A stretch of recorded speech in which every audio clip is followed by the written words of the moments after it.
மஞ்ச வெயில் கொளுத்துதே, மெல்ல மெல்ல கருக்குதே, திக்கி எல்லாம் எரியுதே. ஆரே கொண்டு வந்து எரிச்சு போட்டு கையில. மாப்பிள அம்மா கிணத்து மட்டும் ஆரி எரிச்சு போட்டு போயிருக்காடா. அம்மா பாடி கிடக்கு. வா வா வா வா வா, நான் பாக்குறேன் எப்படி இருக்குது.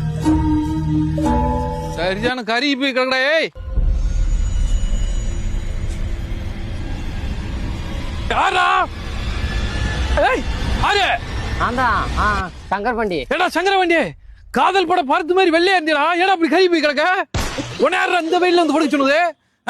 உசுரோட இருக்க கோழி கூட கிருளாய் போம்டா. போடா எந்த சோறா போ. கொஞ்ச நேரத்துல ஹார்ட் அட்டாக் வரதுக்கு எங்க வந்து எப்படி படுத்து கிடக்க? ஏடா அம்மதி நீ சத்தா சிலிண்டர் வெடிச்சிருச்சா இல்ல போர் குண்டு மாத்தி இங்கிட்டு விழுகுதா? ஏய் நாந்தே மாப்ள, நாந்தே கலக்கல கொண்டு எஞ்சிராதா. ஏய் கோபாலு, மெதுவா போறா. வேணாம் வீட்டுக்கு போவோம்.